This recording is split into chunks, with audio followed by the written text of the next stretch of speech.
hello. Hi, anybody that's up there in crazy art world land. My name's Christopher Huntsman, and this is One Page Story Extravaganza, episode 156 of the year 2023. It's practically science fiction dates. All right, so listen, we got our page up for today. It is the suggestion that we were given yesterday. I'm sorry, I'm missing stuff. People are saying hi. Hiya. How you doing, Christy? Welcome aboard. And how you doing, Joshua? Welcome aboard. I hope everybody's having a good day today. And, everything's going swimmingly. Speaking of swimmingly, yeah, I had to drive to St. Thomas and back in torrential downpour, like serious amounts of rain. I witnessed multiple accidents that are pulled off to the side of the road, and multiple people that are like, I can't drive in this. And I'm glad that those people made those decisions. But boy, it's rain. It's just a little bit of rain. We get rain here more often than not. So just made for an interesting drive. Okay, so there's more people stopping in. Hey, it's Miriam. How you doing, Miriam? Okay, so welcome aboard, gang. This is the page I posted for today. And if you're on my Substack, I also posted all of last week's pages. And it's Substack's just under my name. And so what I do there is I post the week's pages with the suggestion for the page, plus whatever was going through my noggin when I did it. So, that could be an exploration. So that's a lot of fun. So I posted this week's pages. Now, Substack and Patreon get the weekend pages that I don't post on Instagram or Facebook. So just cause extra treats, extra special treats. All right, what am I missing? I'm missing some conversation. Trying to start my first zine from Dee Dee's prompts, looking for help. Hey, there's lots of fun things that we can do with that. Hi, Dee Dee, welcome aboard. Here's the way I look at any of those suggestions that I get, okay? And maybe this will help right off the top, is that when suggestions come through of whatever the idea might be, the first thing that I start doing is just start working on a panel. Just start working on one part of the overall composition. And in this case, it's a series of sequential images, right? If you can do that, like if you've got 3 prompt words and one of them is raccoon, start drawing the raccoon. And what my thinking behind that is, as soon as you start drawing said raccoon in the first panel, bearing in mind, look up how the panels are supposed to be in a zine, because the first panel is not the top left corner like everybody tends to work from in the Western market. They are the bottom right. And so pay attention to that. But as soon as you lay out your grid, as soon as you lay out your pattern and the number for your pages, start drawing the first image. If it's suggestions raccoon, start drawing the raccoon. And from there, it's gonna play. It's you're gonna get some inspiration from drawing the raccoon. Like the other word's lollipop. Why don't I have the raccoon trying to get a hold of a lollipop or eat a lollipop? So just allow that organic flow. Play with that for a little bit, and I think that might start to carry you on in your zine making or any kind of making. Aditi says afternoon. Miriam says that I did it already. What do you need? There'll be no drinking in this show. I know you need. You can do it, Christy. Look at all the support. Here we go. Didi says, Christopher, I'm going to print that out, cut it up, and move it around. Go for it. That's the whole idea. So the way that I put together this page is that these 9 panels can be cut out, and you can change the order around. And depending on the order of the panels and depending on the order of these sentences, it might change the emotional or intentional impact of the conversation. So it's sometimes you have to kick butt, and I've been kicked. It's not fun. There's 2 different emotional resonances with that. Or sometimes you got to kick butt. I've been kicked. It's not fun. It's all about how it's read and how you, the viewer participant, is going to read it. And in this case, the viewer participant creator is going to put it in order is not going to be the same as the person beside you.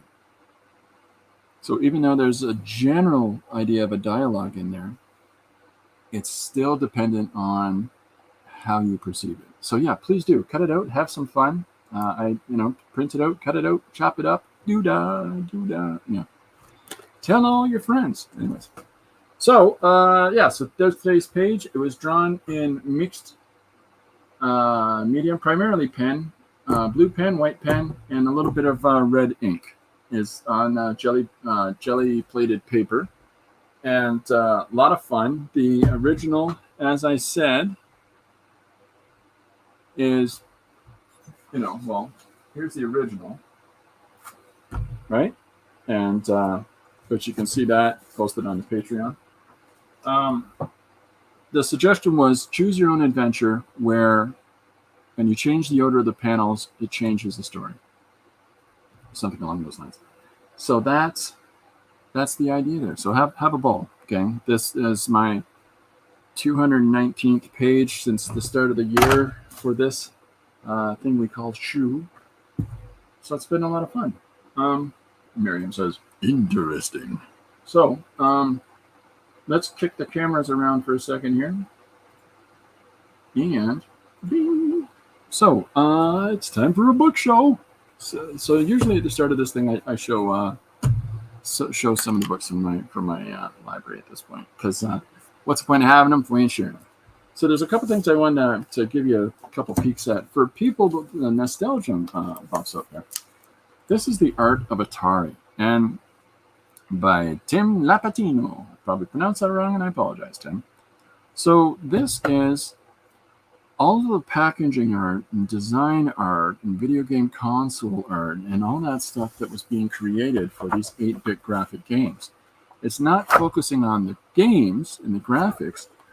It's focusing on all the fantastic promotional material that was made for Atari's stuff. Like not just the logos, but there's the cartridge cover for Real Sports Baseball, So there's so much stuff. Christopher's books all have the hashtag hernia. Not wrong. I do not shy away from the heavy ones. So you can see all the different images that are created for all the different packages with a very, very specific aesthetic, very stylized flavor to it. And it's a really cool, look at this storytelling image. That's gorgeous, and that pencil crayon over a medium surface with wash, that's wonderful. I wish we still had more people producing a lot of this in a larger way, because it was a really cool, stylish approach to drawing and having a real understanding of color, the undervalue of color. Anyhow, this is a fun book. It is, like Didi says, hernia-inducing, but it's one that you'll find you go through for some time, and I figure if you're going to get a book that's going to throw your back out, you might as well have one big enough to sit down and read some stuff.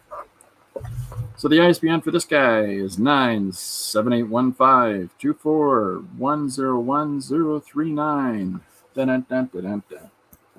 All right, so change in directions. This is a book with an introduction by Guillermo del Toro, the filmmaker. This is called Studio Space, and what this book is, I picked this up when it first came out, but what this entire book is interviews with all of these creators in their studios and talking about processes for how they work in said studios. So there's something to that just, I really appreciate. Like, here's Kubert.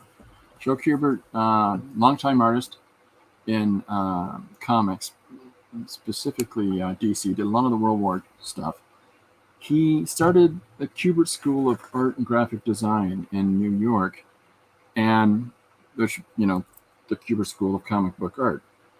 So it has produced a ton of professionals in the industry, but what he's teaching people is penciling, graphic storytelling, inking techniques, and compositional techniques. Not everybody goes off and gets into comic books, despite the moniker of the school. So, I mean, he's produced a fantastic array of talent. This is Jim Lee. He's now one of the two people that are in charge of DC Comics. He was supposed to be going to medical school, and he's asked his parents if I can try to get into comics. And if that doesn't take off, I'll go to medical school. And now he's one of the two people in charge of DC Comics. So there you go. So, here's a long-time creator and a long-time operating studio out of Los Angeles. Mike Mignola he was born in Berkeley, but he lives in Oakland. Dippy dippy. Alex Ross. Alex Ross paints everything in watercolor and gouache. And he does a sort of realistic-esque aesthetic on telling superhero books. So just fantastic artists, all of them in their own rights. And there's Tim Sale. If you watch the television shows Heroes back in the day when it was on, it was Tim Sale's art that was on that show. There's Frank Miller. So anyways, it just goes through a lot of these great writers and artists and or writer-artists, and just talks about their processes. And so if you are interested in this kind of thing, that's the artist that did The Watchmen. There's Duncan Fregredo, one of the artists that I really, really love. Yeah, there's him walking into his own studio with a lenticular lens look as he's going in. I just love stuff like this, There's this process along the way for the painting that you see at the end, or right here.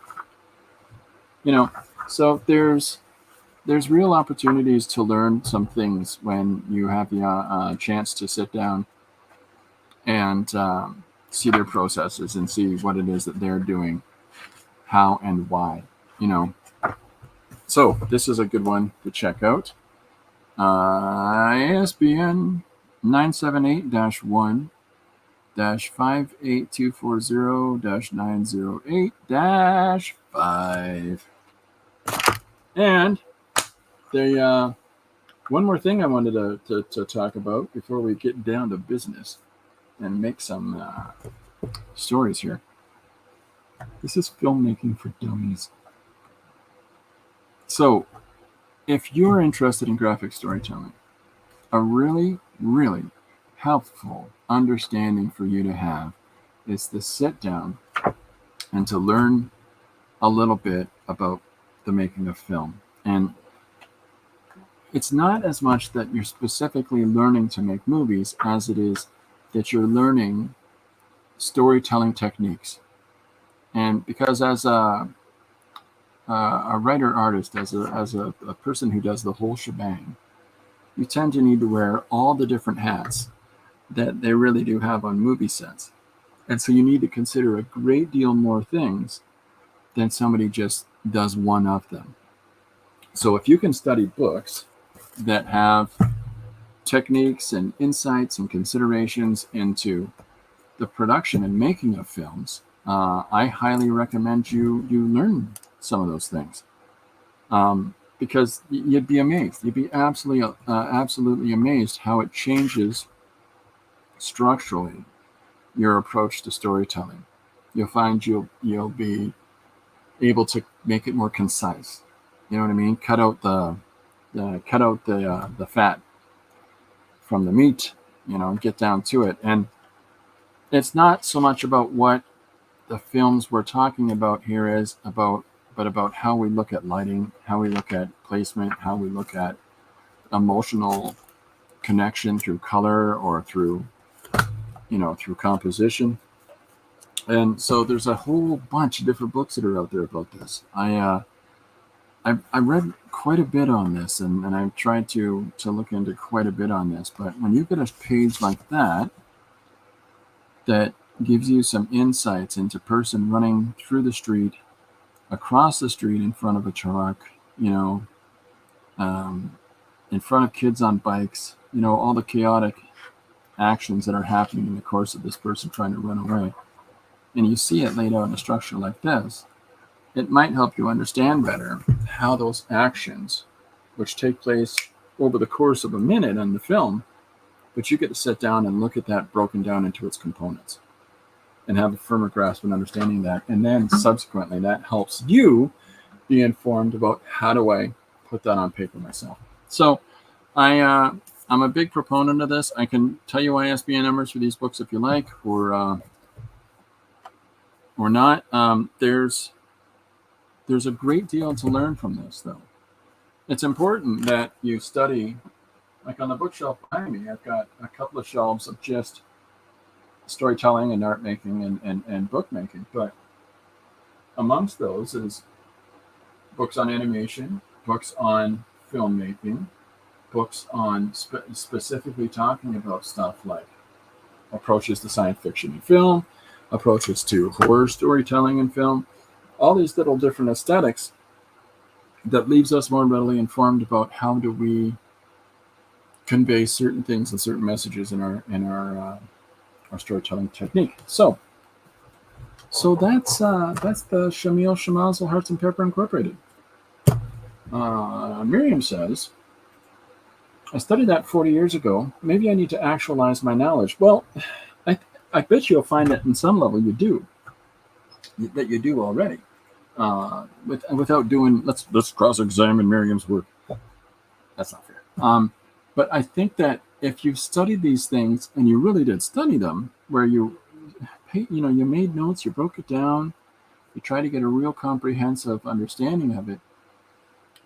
Ideally, when we look at stuff and we take it into ourselves and we try to break it down into components, we try to understand how the placement of a lens and how it shoots a scene and how you can have more dramatic interaction with characters by placing them in certain points of perspective to where our view is the camera's looking. And in our context, the camera is the frame we put the images in, right? So once you get an understanding of that stuff, because of study, of really taking the time to go through it, it just becomes innate, I think, and we can access it unconsciously at a certain point. But there's a great deal of material that's out there. If you're looking for some basic fun, Filmmaking for Dummies, 978-0-470-38691-1. So that's pretty much your basic straightforwards, okay? Now, if you're looking for more insightful stuff, directing the camera is incredible. It's with Gil Bettman. And 978-161-593-1668. And Making Your First Blockbuster by Paul Dudridge.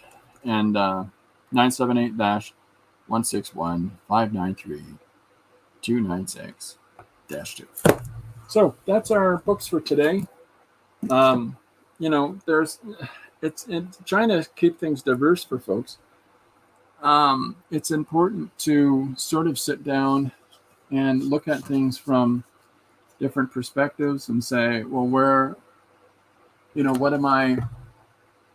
what's my general understanding that I'm trying to grasp? What's the overall pursuit that I'm trying to go after? Is it for large graphic images? Is it for storytelling techniques? Is it for just trying to understand image making in general better, or is it conveying story or whatever it is? But if you look at other things, if you look at stuff like film, or you look at how cartoons are assembled by animators, and because you're wanting to show more movement in your art and to understand the processes of movement, there's a couple ways you can do that. But studying animation is a good one. There's a guy named Muybridge back in the day who used to take photos, and he'd take fast snap images, repetitive images of a person walking upstairs, or of a horse jumping a horse stick. Somebody please tell me what the horses jump at the horse jumping things. But he would take all these photos so that you could understand how movement is conveyed moment by moment by moment by moment by moment until it breaks down the entirety of the movement. the entirety of an action. And then you, as the storyteller, get to look at that sequence of images and try to pick that one that most readily conveys the part you're trying to get to. If you want the extreme running part, you're looking at that end of that spectrum. If you just want the person starting out running, you're looking at the opposite end. All of it in its own space, right? Miriam says, I want to do animation someday. It's very important to have the knowledge. Yeah, thank you for the recommendation. If you're looking into animation, I showed some books yesterday. I think it was yesterday on the stream that I did then, or maybe it was Friday. Either way, watch them both. But I showed some books on. I showed the Animator's Workbook and a couple of other books on specifically on animating and some of the understandings that are exampled in each one. Because animating books can be very different. You can either have it be all cartoon slapstick characters, or you can have a person who's trying to show you the gamut of animation. There's a couple in Russia whose names escape me right now. They have been working on the same film for 40 years. And, they've done a number of films preceding that. But this one motion picture that they're doing, they've been working together in their studio for 40 years. They're both in their 80s now. And the complexity of that project is absolutely crazy. It's done in charcoal and graphite. And it's a motion picture length project. So you can imagine, that's a rainforest. Anyways, it's a lot of paper. It's a lot of paper, but there's great examples out there for you to get a look at. Here's a close one, just for the simplicity of it. This is the number is 159582, and if I say it too fast for people to get it, it's a video. You can watch it later. 159582-008-6. This is The Art of Animation Drawing by Don Bluth, and examples of all the different bits of work. That's from the Secret of Nim, right? And he's talking about the emotional acting of the characters throughout the panels, and here's somebody tying a knot and throwing the rope. These are crazy actions that it shows about, starting and plotting, and three guys in a person suit. That's great. But this sort of dramatic movement of characters, there's so much stuff in there. That might be something that helps out. I don't know how easy some of these books are to find. I need to say that up front, because I apologize when I say, check this book out.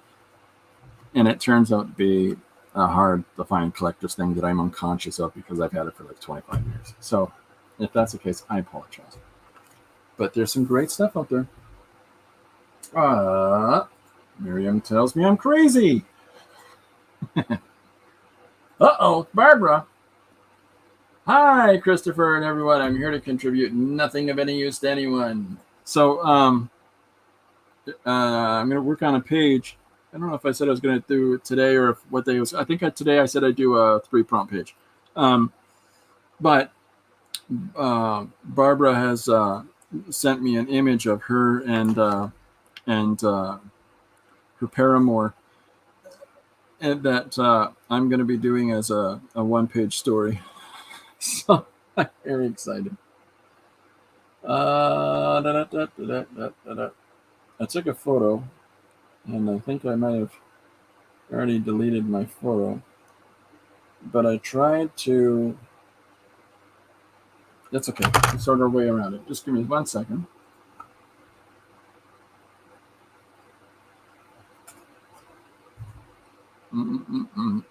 Okay.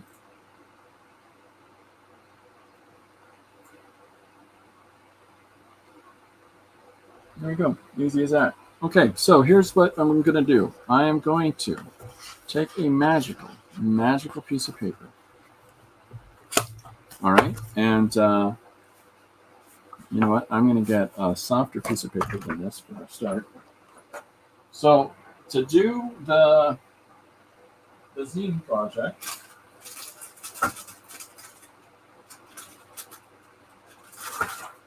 it shouldn't matter what kind of paper that you use, as long as it's not like, as long as it's light and thin, and you know what I mean, like it's easy to fold down so that you can, because there's going to be a whole bunch of them compressed in the envelope. So don't be using Bristol board or heavy grade foam core board or anything like that. But to sit down and fold up a page, we'll start this way. So I'm going to fold it in half just to start off. And here's the beginning. And fold it in half again. And fold it in half again. Right? Wrong? Well, it's less about what the actual folds are and more so about the fact that I'm laying out the size of the panels. Let me get the fold part correct later. So here is the 8 sections for our paper. What am I missing? Hey, how you doing, Phil? Welcome aboard. So here are the 8 equal-sized sections of our page. Now, ruler.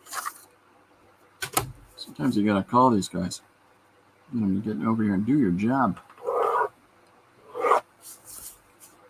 Janet yelling at me if she's here because I'm not using a word. All right, so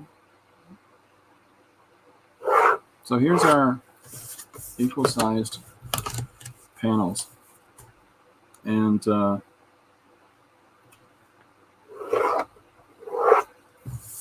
we go. Isn't that pretty? So it works like this. This is your, I'm going to put the numbers in a corner. Okay, so there's your front cover. And then here's our back cover. Now how it works is from here to here, we make a cut. Okay, right down the center. And so when the book is folding up, it works out much better this way. So we've got page, so there's our front cover. So if you look at it from that perspective, here's your first interior cover. Why don't I just put front there for people to save them being confused? Too late. 2, 3, and quattro.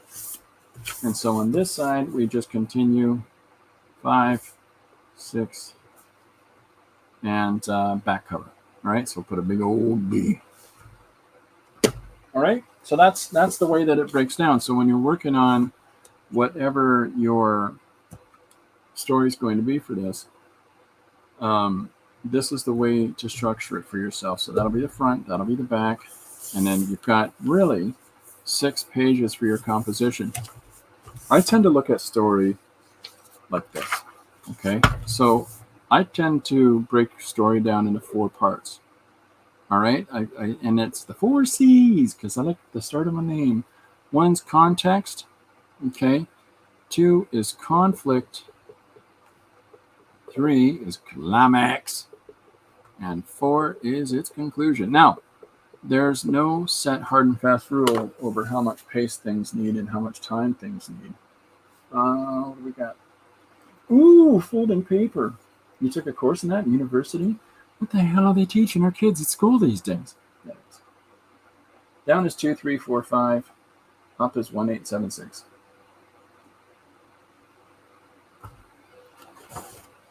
Okay, so you're saying this way. All right. So, So looking at it from this vantage, context, what I'm usually talking about there is you're either introducing your characters or you're introducing the scene or, the world or the situation, the context. Okay. So this is, you can have a character going really morose look, have a really morose look into the lens and say something like, I'm at the funeral home again for another loved one. Well, that's established not only the character and their emotional state, but you've also established where they are and why, right? So there's a number of different ways you can convey that stuff. Conflict is what the problem is, right? That's another way of looking at it. So how an example I'm going to use is the context to start off. Our first place is, I want some milk. This is the dumbest example I give, but I give it all the time. I want some milk. I think you put 1 with 2, 3, 4, maybe I'm wrong. So, and then the second part, what's the conflict, is I have no milk, right? Easy, straightforward, looks in the fridge, no milk, pulls out his pockets, no milk. Whatever you decide to put to example it into your story, that's where it counts. And in your climax, so the conflict, you can have, here's the problem, and as a course of action in between here and here, you can have them, this is the actualization of, so this is the actions that either go to solving the problem or to other things will have these existential dilemmas about what is milk anyways. It doesn't matter. It's whatever you're telling your story is. That's the stuff that nobody gets to give you. This is the way to do it because you're going to do it a different way than the next person. So in this case, in this setting here, we'll say, they head to the store. Now, along the way to the store, they can jump over the giant holes in the ground. They can slide down hills. They can, take a canoe. So the head to the store is the action we're trying to get across in our milk story. The climax is, in our case, they get to the store. And so in our action, the climax I'm going to give for this example, no wallet. All of that action, and they didn't bring their wallet. Okay? So the conclusion to that would be, back to get the wallet, so back home, start all over again. So, but what it gives us here is climax, and that is sort of like, it's the peak moment of the events. Like it's the sort of peak point in narrative where this is the payoffs. This is what people want. This is what it's all been leading to, right? The good guy and the bad guy fight, or the guy says, "I love you, will you marry me?" Or to the girl, or whatever it is, right? That's the climax point. And the conclusion is the after effect. So whether it's she says yes, she says no, or whoever wins the fight, or you've got to go back home and get your wallet so you can buy that milk. So that's the easiest way to plot down story. Okay, now to the numbering business. No milk today. Love has gone away. Okay. Yeah, I don't. There's going to be lots of variations. There's going to be switches around. There's going to be alternating ones. It's all about how people cut it. I'm just, honestly, I'm going to fart around with I just want the size of the panels, and then I will, put it out however it goes out. But in this case, where you've got, let's see how this works. Here's our cover. 1, 2, 3, 4, 5, 6, 7, and there. So you're right. This is our back. This is our back cover here. Or I like to call it an ad. That's my intention of what I'm going to do with this, is that page 5 is going to be an advertisement. And then as you continue through to the climax at the end, that's the way I was going to do it. I don't know how other people do it, but that was my intention. So all of the numbering stuff that's going on, at the end of the day for me, it was still going to end up being an advertisement right here, because that's fun. But Miriam's okay. Fold it. See if the numbers are done. Okay, so when it comes to whatever your story is, that's it. You've got your idea of how to structure a story or how to put that together. This is specifically for Christy. Isn't that ridiculous? I can't remember the name of a person that's similar to my own name. Isn't that how it works? Okay, so you want to put your cover here. you want to put page 1, page 2, page 3, page 4, the back advertisement, 5, and 6. And we're back to our cover again. So I have to look up, because I don't remember what my words were. And I have to figure out where I put those. I got them here somewhere. Yeah, see, they just fell off. Okay. Samurai, Curious Vulture, Gardener, Pegasus, Vampire, or Laughter, Armadillo, Any Tool. Well, let's do the weird one. Which one's that, Chris? Good question. Okay, so here we are. Laughter, Any Armadillo, and Tool. Now, the instruction here is to make sure on the back you have your name, and I would suggest that the back would be on the inside, where we want to have our name, what the 3 prompts were, and any social ID. Wee. You can find me at whofarted.com. I got nothing at this point. So in this case, I'll write this down. I want to do it on this piece of paper, but Laughter, Armadillo, Any Tool. Okay, so there's our gist of it. There's a fantastic talk by Kurt Vonnegut, and I hope to heaven you all know who Kurt Vonnegut is. But there's a fantastic talk by Kurt of the structure of story. And in the structure of story, he looks at story arcs, and he starts with an X and a Y axis. And so he talks about, the different directions that stories can take, and the arc of the story from that beginning context up into the climax and to the conclusion, or, for Naked Lunch by William S. Burroughs, the main character starts as a cockroach, and then his life falls off into entropy. So the starting point is at the beginning of the XY axis, and then it just falls right off the chart. It's just my favorite one. I'm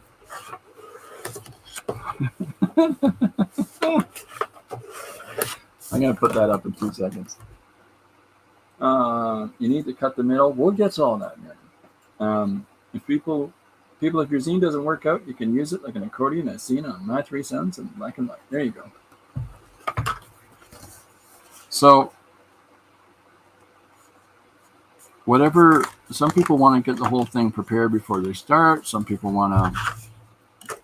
ideally would like to do panels independently. I've seen that stuck down onto the paper, and whatever works for you. Right? There's no, like I said before, there's no hard, fast rule.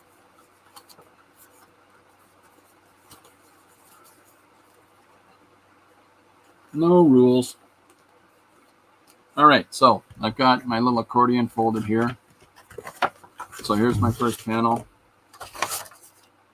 And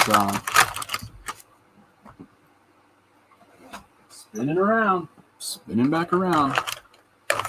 This is my tickle trunk. That's what I call it.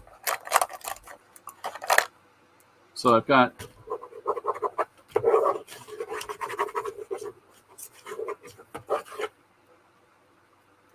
what in the world is he doing? All right.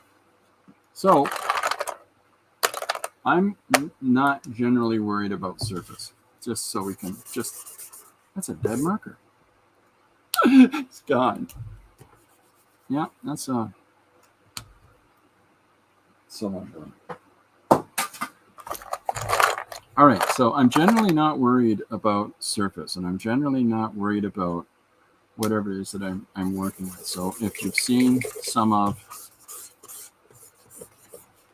so I did the Comic Jam last night, and I let people use some of the mark making tools out of my box here, my box of tricks. And I just found 2 dead things. So maybe I don't do that next month. All right. So just for the people in the seats, here's our front cover. Here's page 6. There's page 5. Here's our advertisement. And then there's 1, 2, 3, 4. All right. Now we will serrate the center, but right now I'm not interested in that. So, all right. So we've got the basic breakdown of, this is my favorite advice so far. So we got our basic breakdown, and we know sort of roughly how we're going to approach stuff. And our 3 words are laughter, armadillo, and any tool. So let's just get down to it, and start drawing somebody having some laughter. So, okay, I'm just trying to make sure I'm keeping up on things. So I'm just going to put down a face, and I've got a little thumbnail-sized image here off the cover of this book on expressions. And so I've just picked one of those faces, and so I'm going to draw him in here. And this page was, I started drawing something else, and then I wasn't feeling it that day, but I don't throw anything out. So I said, well, I'll use that one day when I make a zine. That's not what I said. But so this part of things doesn't matter to me. I'm not concerned about the under image, because I generally cover those up, make a mess out of them, right? Because at the end of the day, the composition is going to be different than a paper starts, right? Paper starts as a blank thing generally, and we put marks on it. Whether the paper has spilled ink or marks on it already, that's why I did the pen. It doesn't matter, because we're going to do stuff on top of it, in positive and negative, in order to construct it into what it is that we want out of it. So when I'm drawing our guy, if you can find sources like this that give you lots of opportunities for different expressions, or for, just information, opportunities for you to find something to short step your decision-making process. Oh, there's a face. I'll draw that face. There's a horse. The more time that you spend flipping through a book on horses, trying to pick the perfect horse to draw, keeps you from drawing the horse. So the open book, there's a horse, draw the horse. Flip the page, cooler horse, draw that horse too. Because you save time not flipping through the book looking at horses. So now you got time to draw 2 horses. And that second drawing of the horse is going to be better than the first drawing of the horse. Why? Because your old hat at the horse draw. Okay, so we've got our guy. He's got some weight to him, so we've got some suggestion of that.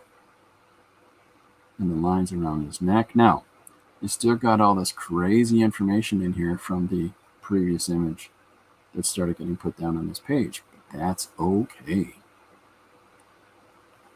Right? Because when you can come in with an ink or something else like that and pull that out, and I'll show you that in a second. So we're going to get our character in here. We're going to give his body some volume and some form.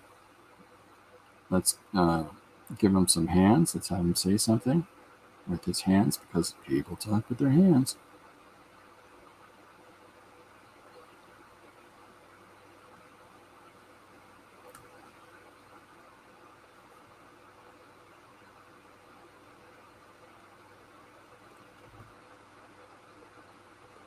All right, we get some lines in through here. Really not the important part. We'll put something on his shirt. I think it'll be the word Sloppy Joe, because for some reason that comes to mind. What do we got? All this discussion about horses, methinks Christopher has been spending too many hours betting on the ponies. Horses, a horse, of course, of course. A horse, Mr. Red. Wilbur, I'm on the road.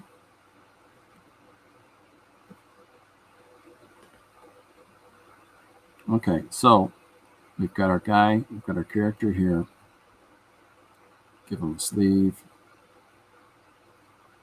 Give him that sleeve over there. We'll give him an undershirt.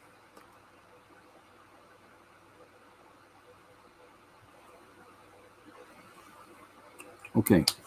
Okay. Well, that's crazy, Chris. What are you doing that for? Just for good.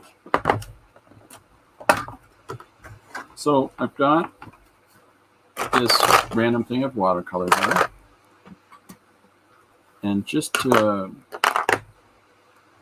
sort of give you an idea of play with these things and immediately have some fun, there's no part of me that is too precious right now about the surface as I'm putting marks and colors and things down.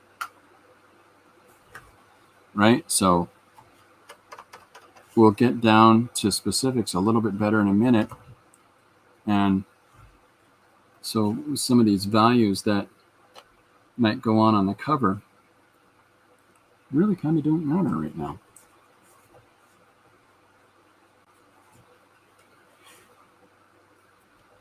Because we'll tighten it up, we'll clean it up in a moment. Try to keep it in your panel. Keep it in the lane.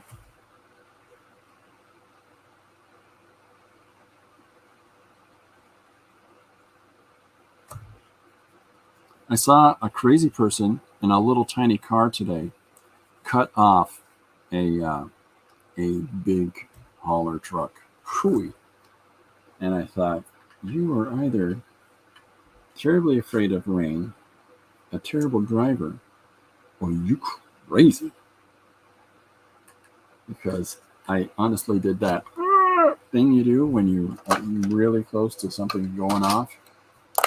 I was pretty sure there was going to be an accident right beside me. It didn't happen. Why? It's because I've been spending a lot of times on the ponies. So, anybody that doesn't know what we're referring to, that's in the stream, and I'm distracting you while this dries for a second. So, anybody that doesn't know that's checking out the stream right now, what is being referred to by these zines that we're talking about? There's a zine swap happening through Janet M. Young's channel. I highly recommend you go check it out. She has the most fun game of Pictionary I've ever seen, and it's on YouTube. Uh-oh, I'm in trouble. Janet's here. Hi, Janet. So she's got it set up for a zine swap, and then on Dee Dee's channel, she was giving people 3 prompts for them to use to do their zines with. So fun in the sun. Okay, so here's where, I don't think that's dry enough, but here's where we do some things that make that underdrawing almost pointless, because we're going to remove parts of it. I got to let that dry for a second more. So while we're waiting for that, so some of this crazy information like around his face, you're going to see his face more. Let's go over to this panel. And one of the things that we can do for this panel is try to come up with space for an advertisement. This is Chris's way of not having to measure things. This is a carpenter's trick where you can sit down and gauge your lines by running along the edge of the surface. And you run your finger on the outside edge. And don't do this if you're prone to paper cuts, because you're going to paper cut. But you hold this finger that runs along the edge at the gauge that you want the pencil to move across at. You hold that tight, and then you run the pencil along like this.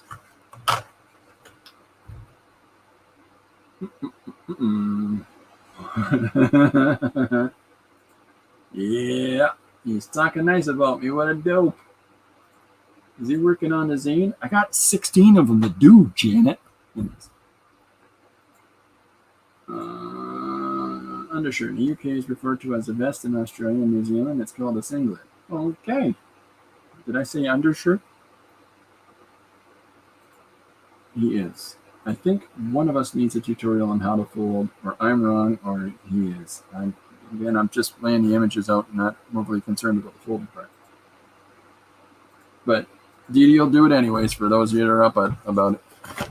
So I'm not overly worried about that in a moment. Okay, so we've got. Oh, are you dry yet? Yeah. Let's get working. Nope. Still somewhat wet.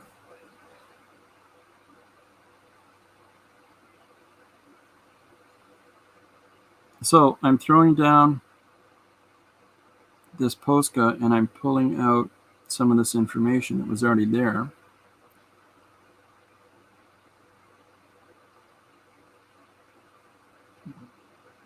Cutting it back a little bit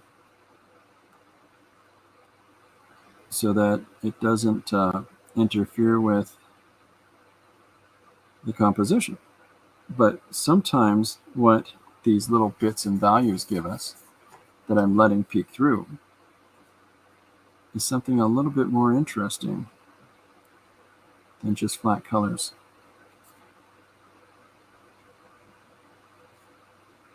Oh, there's thunder outside. Did you know that thunder only happens when it's raining? Stevie Nicks taught me that. I didn't fact check that.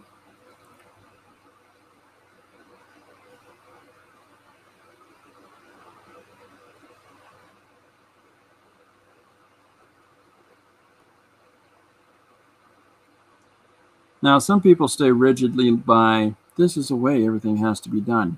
I don't. It gets to it by the end of it, but along the way, people spend too much time worrying about that stuff and don't just get down to the makey part. But we all work different ways. Okay, so we've got more definition on our character coming out now. Here.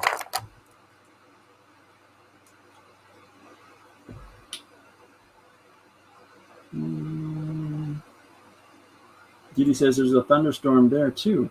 Janet loves Fleetwood Mac. Nice.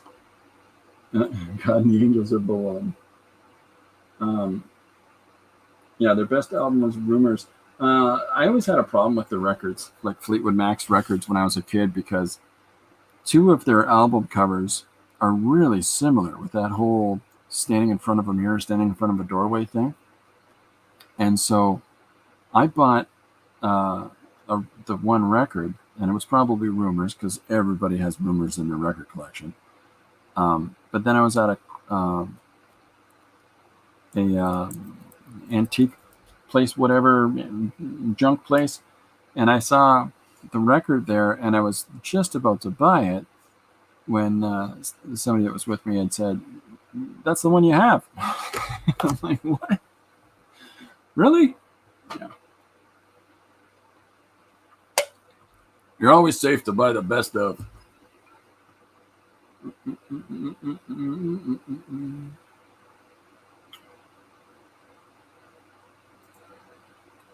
If it ends up goofed up, you can always cut and paste before you make copies. You guys are really worried about that. Live on a block from the sea. Oh man, yeah, that would be scary. That would be very scary. There's a lot of places right now that are looking really, really scary and tenuous because of all this nature kicking their butts. You know, mudslides and everything else, and just keep those people in your thoughts, because that's some scary, scary stuff. Okay. So I'm pulling some different marks out of here now.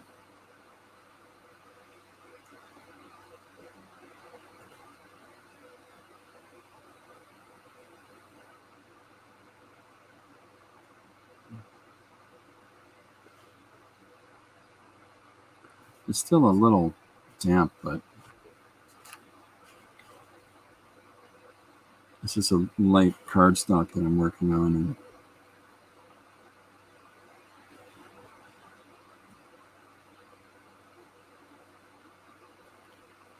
I could dry it. I have the hairdryer right there, but why do something that makes sense?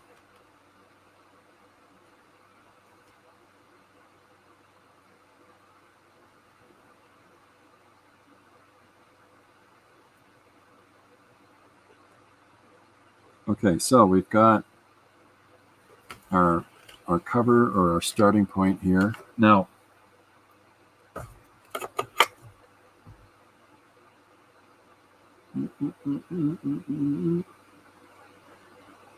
Tusk. You like Tusk? That was it, yeah? But someone's rumors. Jenny agrees. Tusk. For me, it's Christy McVie. My wife is a massive Stevie Nicks fan, but for me, I always like Christy McVie's songs. I just something about the melodies, I guess, and the way in the emotional content.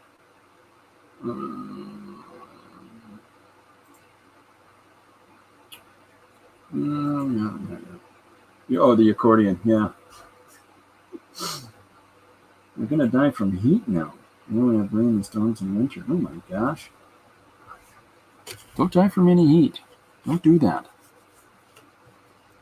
Okay, so I'm putting some text here on the front of it.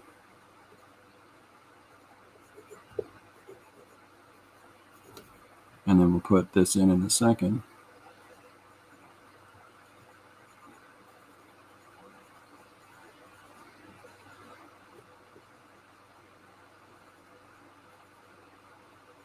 Oh, you know what I'm going to do? I know what I'm going to do.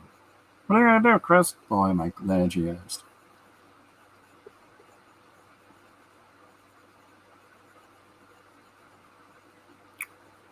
Hey, you! Okay.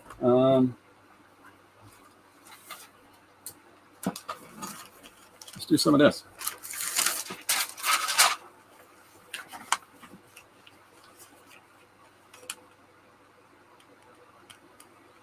Just some fun little bits of business.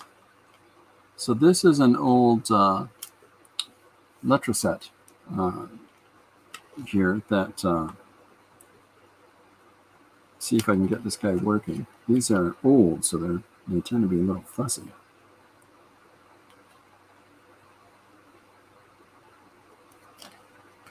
See, it's not going through, is it?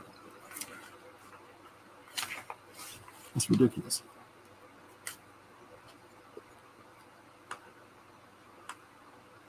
Oh, I think this one's working now.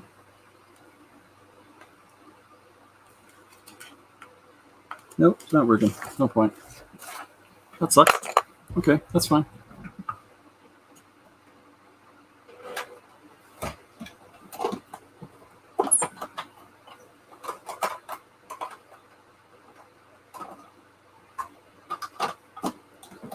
We'll do this. Isn't that cute?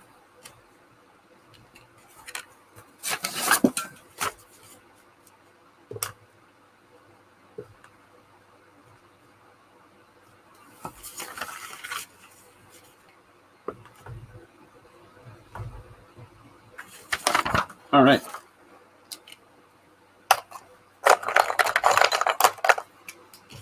So now,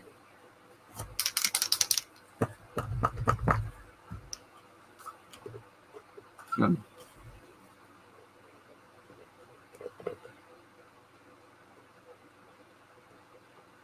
So now as I put some of these letters in here that I put down before I did the stamping on it,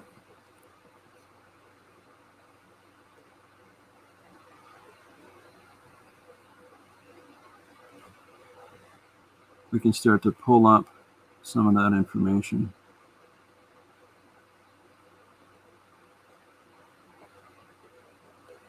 And then we'll fill that in so it jumps out even more.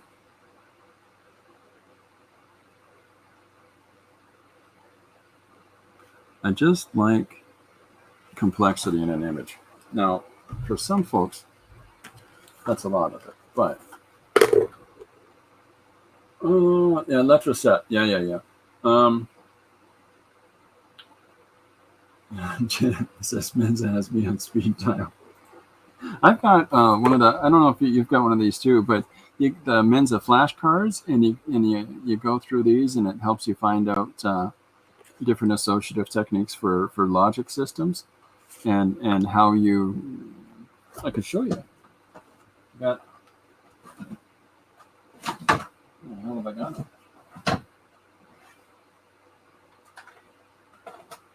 Oh, they're buried. I'll show you another time on the stream, but they're flashcards, and you're pretty dorky. Letraset, yeah, press type's great. I've got lots of those. I've got lots of stamps. I've got some Letraset, but these pattern ones, my intention is to scan them and just utilize them in that way, because clearly it's not transferring worth a darn anymore. But that's okay. We'll get there. We'll get there. We'll all of us get there together. Okay, so here's something that's a tragedy. I have discovered that there are entire episodes of American Top 40 with Casey Kasem on YouTube. So I have been listening to a number of these lately. A friend of mine, I used to call him at work and harass him as Casey Kasem, because he was kind of a real character. And he's one of those guys that makes all those declarative statements like, man, I don't need a woman messing up my situation. You know, one of those guys, and that's why you're a bachelor at whatever age you're at. But I used to call him as Casey Kasem and read letters from fans to him, and they were always about him.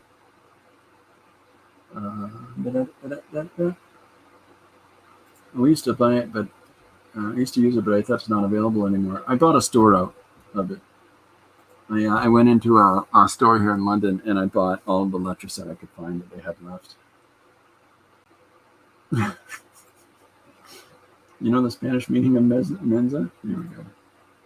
Still buying, don't know the Letraset brand, but search for try transfer lettering. Oh, that's super cool.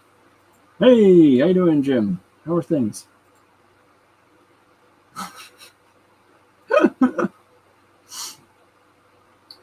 Thunderstorm here. There's like the thunderstorms covering the entirety of this part of the globe, I think. Hey, Jim. Does it have anything to do with sarcastically calling someone thick-headed? I'm going to recycle my question of the day from yesterday. How good are you at living in the now? Don't know. Don't answer, Barbara. Oh, thanks, Janet. That's a good idea. Dee Dee's answer to Jim's question of how good are you at living in the now is that's the only way I live.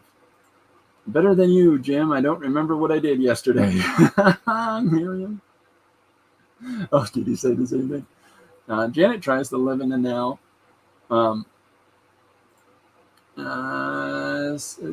CMP, is Cat and Pace here? Did I miss Cat? Oh, yeah. No, I said Cat. There we go. Hi, Cat.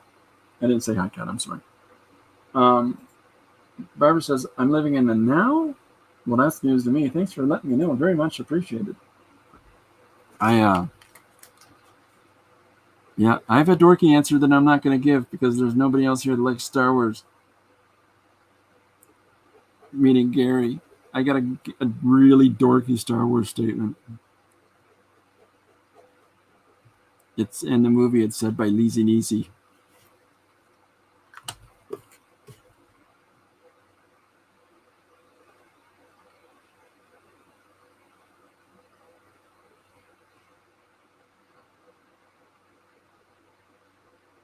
It's be mindful of the living force.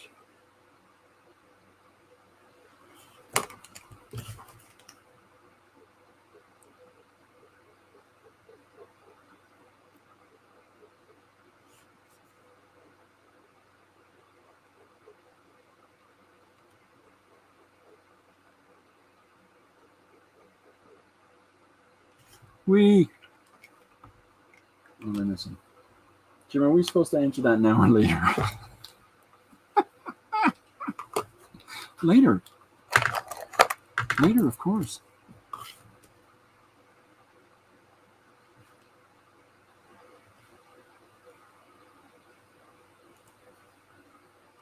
There is our fancy cover page coming together with all of this diddly-do and whittly-what. Hey now, who's that? Hey you! There's our cover.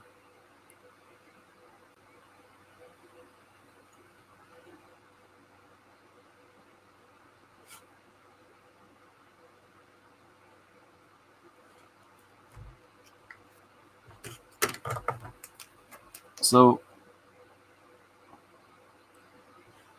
is that going to be enough contrast? No. No, I don't think it is. How about you? Gonna be fun in there? Yeah, let's put some yellow in there. Yeah, let's do that. So I asked yesterday. I'm gonna request it again today. He's at her parents today. I had to drive to St. Thomas, and so that she can spend some time helping with that, helping Dad out, Mom out.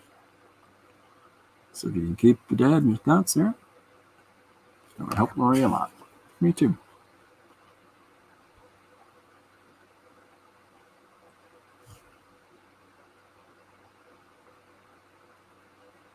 He has COPD. He's had a triple bypass, and he's now got lung cancer. So, yeah, that's a road. It's a rough road.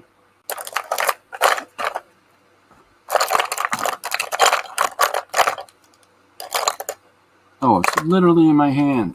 Okay. I pretty much live in the now what?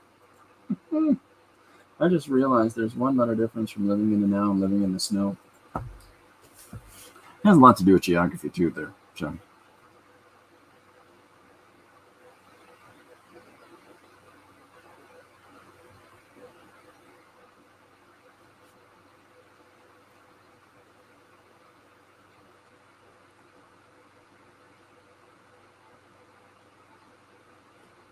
All right. So some of those books that I showed earlier about filmmaking, and if you weren't here for that, go back and check it out if you want. But today's books that I showed, there was some stuff on making film and learning about all kinds of film craft like staging and lighting and emotion with color and all kinds of things that are actually really good for teaching you about telling story in general. So if you get an opportunity to go back and check those out, cool beans.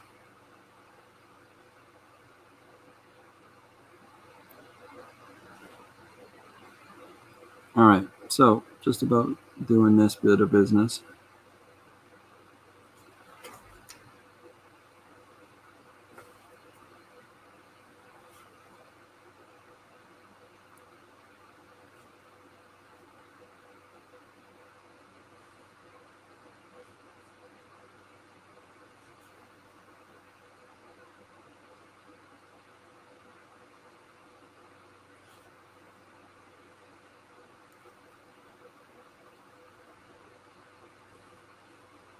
Okay. Fun. All right.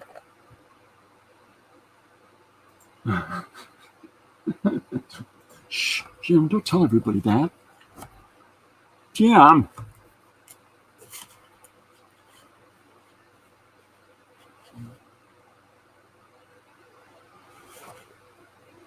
So I tend to come up with the rules or the breakdowns, like the language of what tools am I going to try to make myself stick to on this project as I go, generally on the fly. I don't really have that all defined in advance.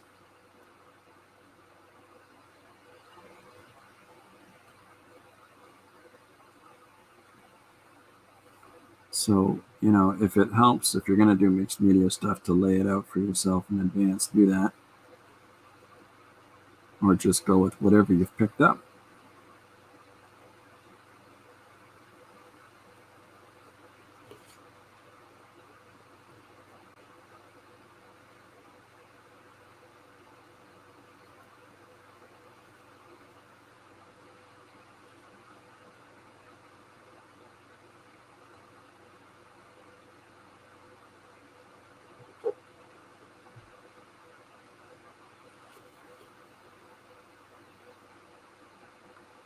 What am I missing? Oh, we're good. Okay. I try to keep up on what's going on in the chat. I'm sorry if people are. I said something, you didn't hear me. I'm doing my best. I'm doing my best. I'm excited to see what some people are going to take on for doing the zine. Doing one-page stories and more every day, like more than one. Like, yes, Sunday's story is 3 pages. Monday's was 2 pages. So it's not always just a single page. But because I work that way every day, it sort of becomes, well, like in my head, it's just sort of, there's a process that I, whether consciously or unconsciously, follow. I just do. So I'm always excited to see other people's interpretations of things, and I'm always excited to see other people explore storytelling, and many times in a way that they never have before. Now, this is clearly not talking about like Janet. Janet's done some pretty awesome zines, and I think the Queen of Zines, I think Dee Dee called her. But it's exciting to see when people start telling stories, and start exploring those opportunities. You never know what people are going to come up with. I like when people don't know that things are generally done this way. I find that the people that aren't aware of that, a lot of times are going to come out with the stuff that you're like, where in the world did that come from? And it's because they're not bogged down by the have-tos, the rules. They're just going for it, and we're all the richer for it because we got to see, somebody build the engine that they said they couldn't put in a car.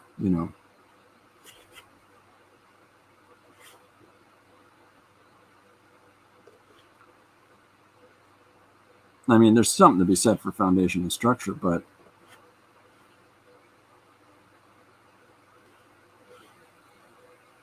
I've got a number of opportunities lined up for the upcoming year for classes. I go and teach creativity in your daily life, and writing and illustrating different.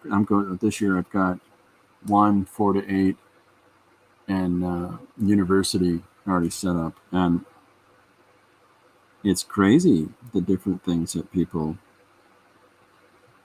the different headspaces that affect different ages, and I find that young people are far more liberal thinking about how to go about doing things because they're not bogged down by this sort of inundation of rules that we get about this is the way things have to be done. And so that's why you see such crazy things from the kids.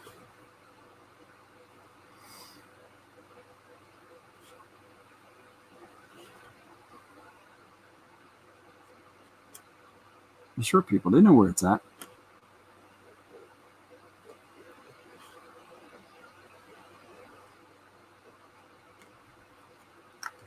All right, where are we at?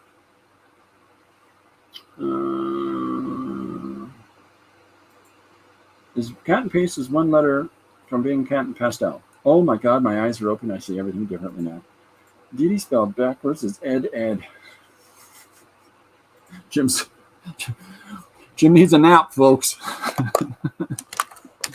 Jim, you got stuff you want to tell us? It's that everybody has that friend that gets just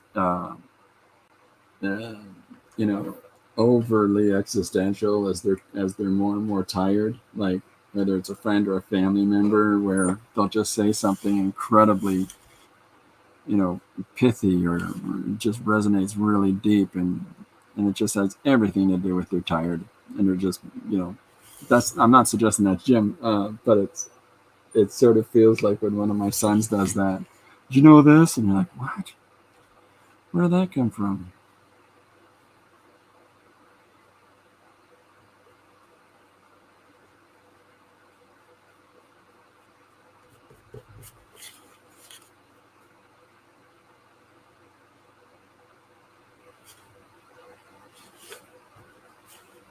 Okay, so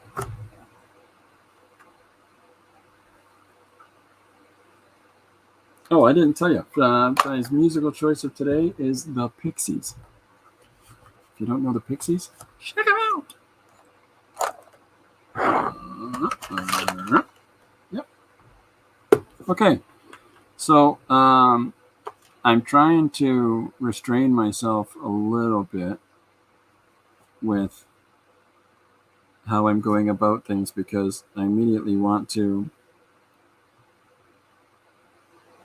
do some stuff on here that's just crazy, as opposed to the craziness that you've already seen me put down. But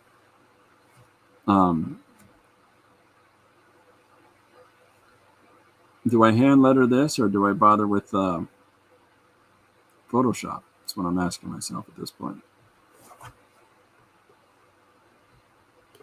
Because either one works for me.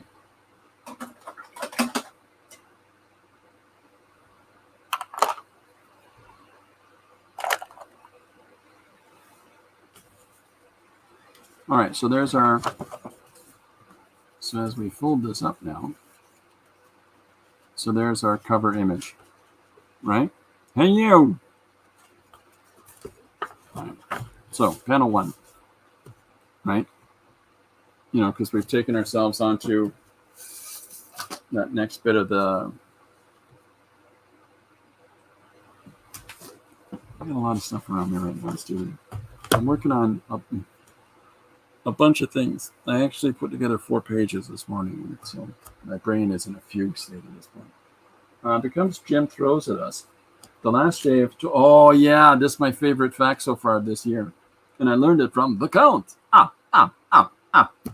1, 2, 3, 1, 2, 3. I would hand letter, but that's just me. Janet, most humans can't hand letter the way that you do.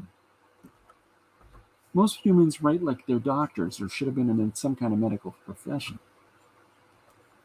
All right, just for you, Janet. We're going to hand letter to Janet.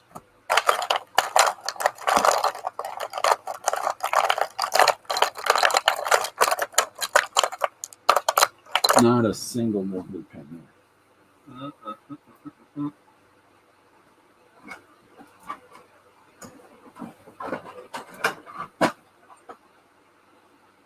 Not bragging. I'm just saying Lori labeled everything in my studio for me so that I can find things now. It's very exciting. It's very exciting.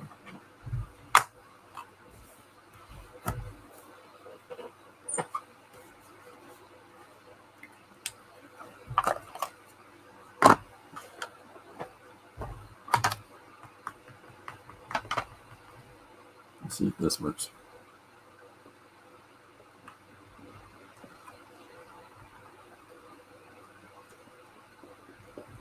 Yahoo! Yahoo! Let that dry for a second. Got my hand letter and pen chain. All right. Who am I? Where am I? What was I doing?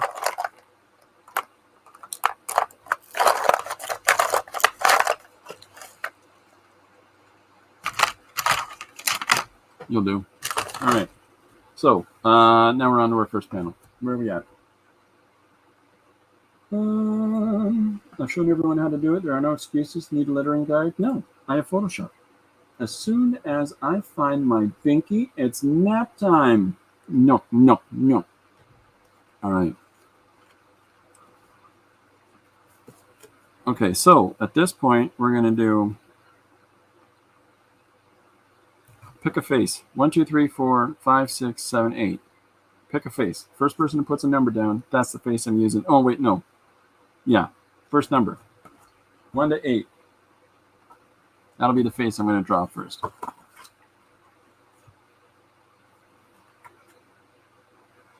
Anyone? Bueller. Bueller. People are afraid of numbers.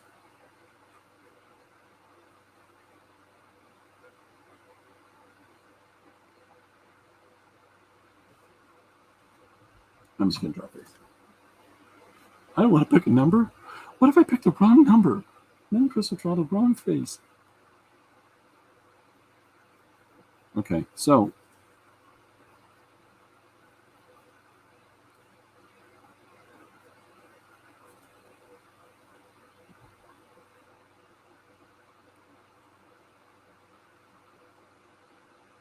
I don't know why I picked up this pencil.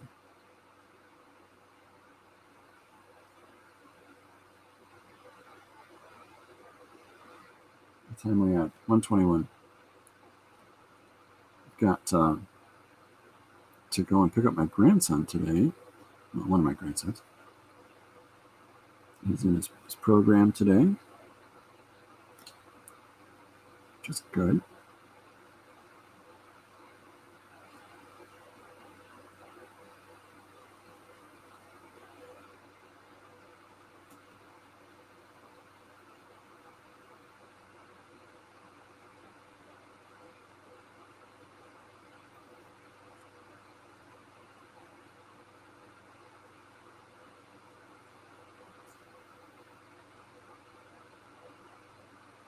Okay. 7. Didi said 7. Okay, 7's next.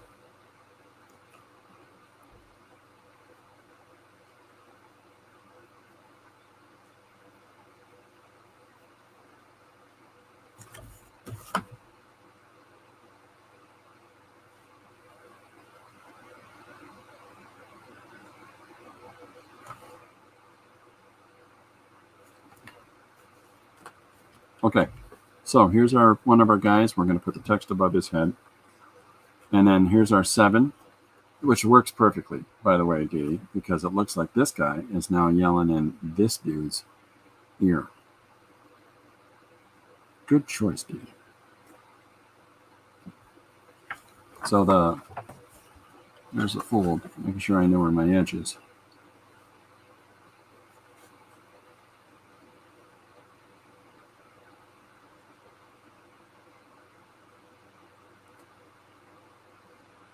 So I don't know how well you're able to see that.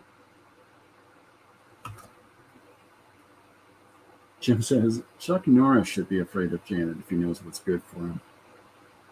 I picture one day where Janet is just trying to get what she needs and get out of the Walmart, and Chuck Norris stands in her way and thinks he's impressive. How you doing? I'm Chuck Norris. And I'm trying to reach that item behind you, and she hits him with the cart.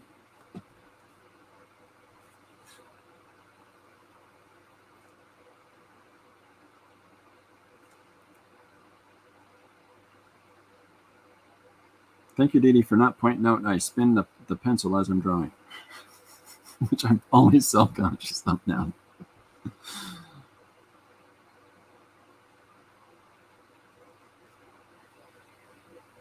It's funny the things that you don't realize that you do until somebody tells you you do them, and then you're like, I do what?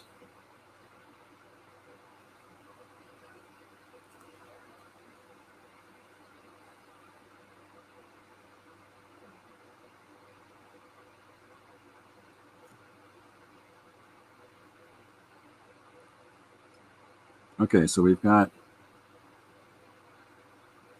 guy 1 shouting into the ear of guy 2.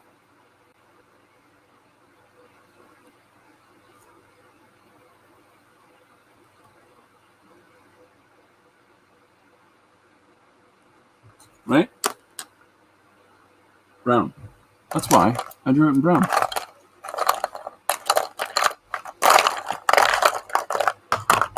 I do not normally have this much junk directly in front of me. I'm in trouble. Believe it or not, Chuck Norris was best friends with my friend's husband. He would love me. He'd give you one of these.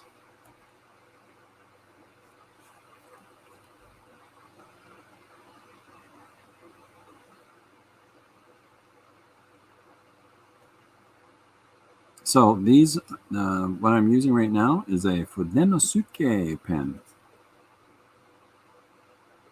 which is my absolute favorite pen for doing ink work in some of the stories that I draw. It has a really nice brush tip to it. They're soft and hard ones. And I got to tell you, they do the job.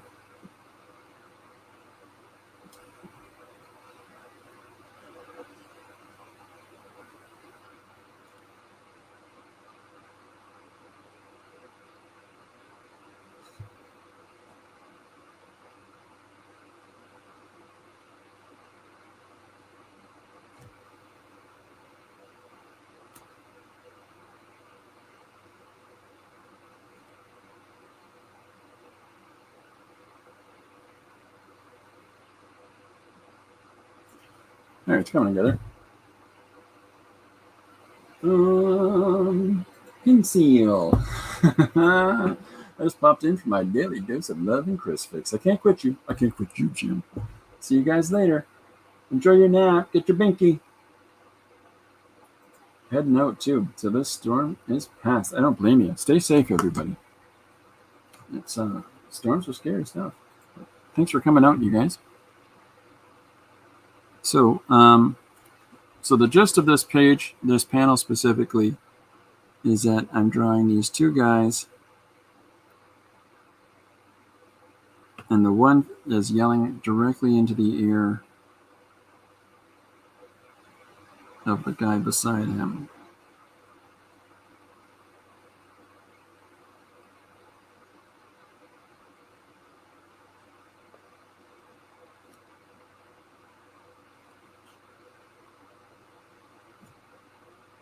So this is our first panel of story.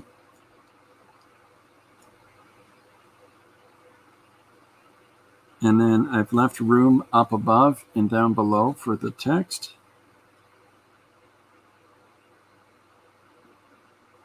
See, the reason that I tend to work in larger format is that I always find that going up against borders is, I don't know, you got to rewire your brain for it. Because sometimes we get ourselves used to having space to stretch out. It's nice. I like the challenges of it.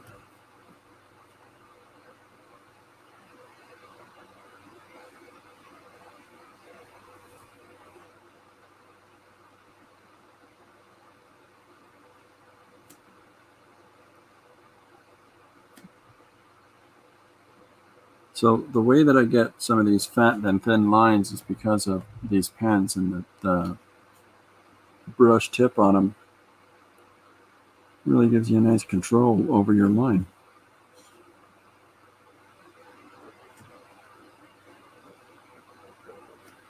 So I'm going to differentiate the two fellas by putting them in different clothing. We know it's the Bald Head Patrol.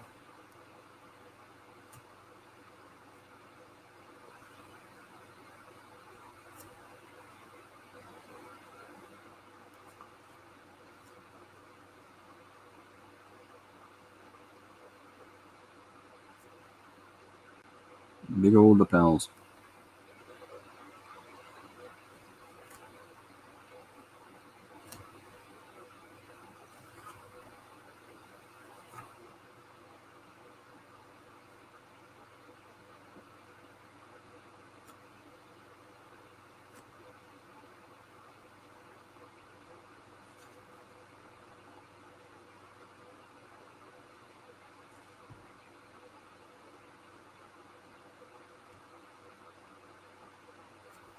What am I missing? Oh, I bet you somebody did. Okay, so in this panel, the text is, "Hey, did you hear me say hey you?" And the other guy says, "They heard you say hey you in Montana." Wah, wah. Right?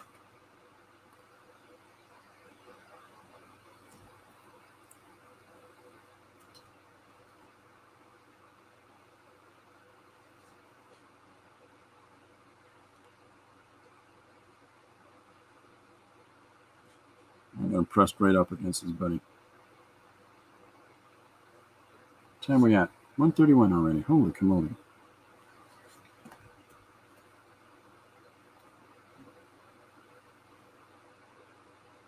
So this is how I'm going to go about doing these things. I check the fulls. They all match up whether people agree with it or not. And that's why I just moved on, because that part doesn't matter right now. Because I'll just edit it and post and print it out on a page if I have to. But it's kind of fun. It's a fun way of telling a quick story. Hey, you! And then we get right into the characters yelling into each other's ear. And then as we have each page of interaction and stuff going on, and then I'm going to do a crazy ad on the back. And then one more little short piece, I think. I think I'll do 2 comics. But it's fun. It's fun to challenge yourself with an additional way to tell story. It's no different than the other pages that I do or working like this. It's really just about application of the size and scale of each panel, and and how you assemble those together. I mean, when you've got a larger space, a larger volume of space, you can have characters overlapping from one panel to the next and things like that, and breaking pacing and breaking the wall. But this works too for telling nice, tight, quick little anecdotes or quick little stories, and yet at the same time, I've seen Janet get tons of text on there about newspaper reports about the duck that wasn't a duck. I love it. I love it. It's just a matter of what we use it for, or what we do with it, right? And how we approach that. So I'm gonna end up doing a whole bunch of these things and printing them out for the folks. But if you're interested in this, if you're interested in finding out about the Zine Swamp, check out Janet's channel. You can ask Janet, and maybe she'll let you join the cool kids at the back of the bus. I don't know. Are people allowed to still join, Janet?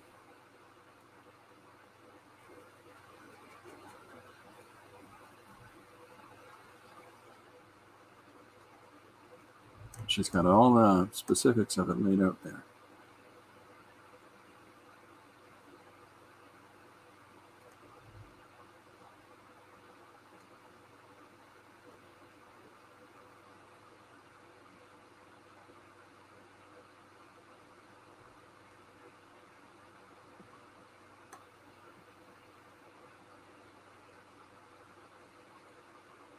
Whee!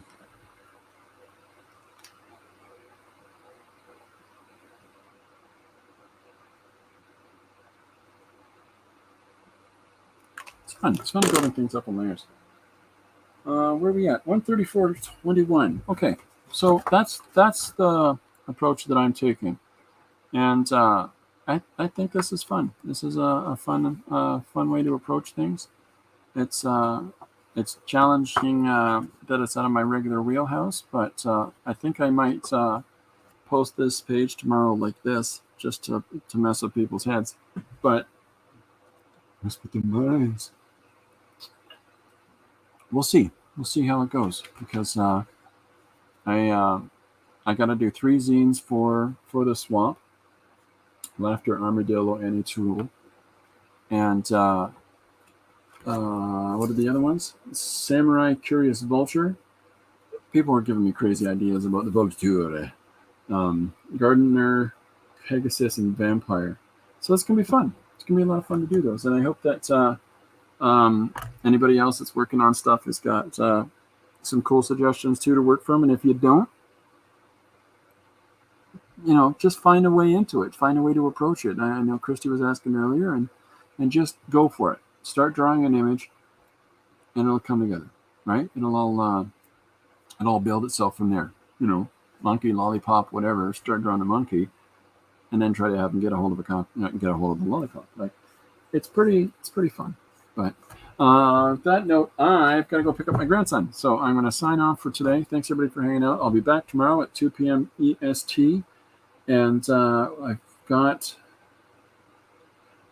a suggestion of dogfight. I think is tomorrow, or I don't know. I've got 3 or 4 suggestions here on a pile, so we'll just pick one tomorrow. I don't know what it is, but I like to not know before I start because that makes it, more on the spot and on the fly, and I like that.